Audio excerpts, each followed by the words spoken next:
What's going on, guys? Oh, I think you just recorded. Yep. What's going on, guys? Buzz back after a very long hiatus in October, and very late on doing the match review for the Milano Derby. Della Della Madonna. We're just coming off of a win against Sharif midweek in the Champions League, where we're currently third or second. I think we just need to beat Shakhtar and hold off against Madrid and qualify for the round of 16, as well as we're currently third in Serie A.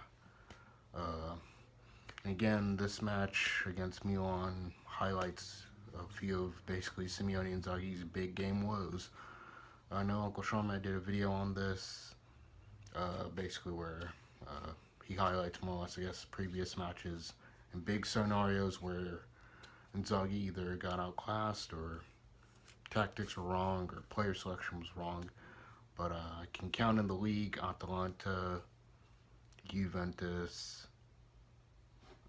where we just buckled under pressure. First half of this game was pretty crazy. 2 penalties given.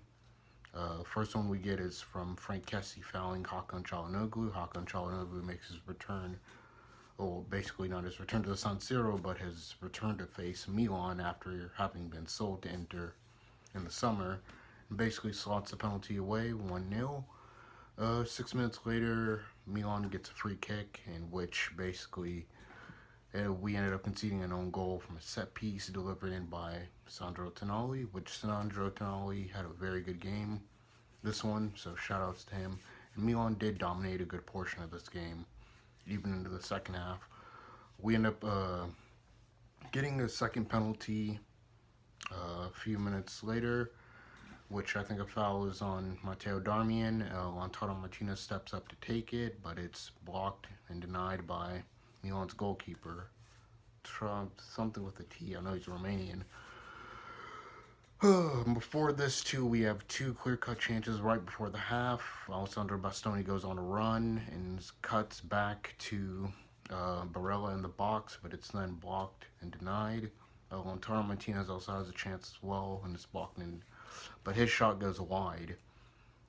This match, in particular, our tactics, we basically played Dzeko and Lautaro, Ivan Perisic on the left, Matteo Darmian on the right, which was basically our main outlets going through. We kept trying to utilize the wing, because that's mainly all we could kind of do. The ball, every time we tried going through the middle, Milan overran us, because, they run a 4-2-3-1, we run a 3-5-2. But Milan's midfield just kept overrunning us. Sandro Tonali and Frank Kessie could basically stop whatever we were trying to do. Back 3 was Bastoni, De Vrij, and Skriniar, and in goal Handanovic. But yeah, our midfield was getting overran, so mainly we tried to play it out through the wings, which was the most effective way. But even then, too, in certain times during the first half, Rafael Leao was just putting Darmian on toast, getting in behind. Literally every attack that Milan tried more or less came from our right-hand side, where Matteo Darmian was. Yeah, but first half wasn't particularly well, but it was kind of even. But the second half, Milan came out and dominated. Pioli basically went ahead and subbed off Rafael Leao and brought on Rebic, who then proceeded to continue cooking Darmian. We took off Darmian, brought on Dumfries, took off Barella, brought on Vidal, took off Joaquin Correa, and took off Dzeko, brought on Joaquin Correa, and then took off Lautaro, brought on Sanchez. But even in the second half, Milan basically had more attempts at our goal. They had a free kick, which bounced off the post, which I would have assumed Handanovic would have dove for, because I think he assumed it was going out, but it bounced off the post. Milan tried to follow it up, but it just skied over the bar.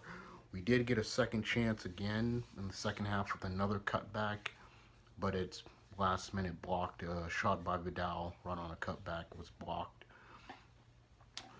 And yeah, the game ended basically 1-1.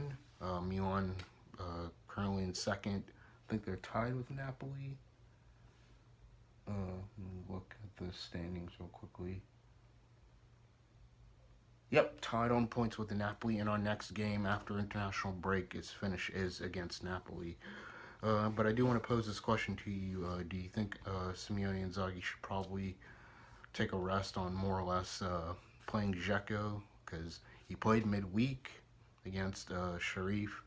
He played, I think, Sunday, or the following, previous Sunday before the derby against Udinese.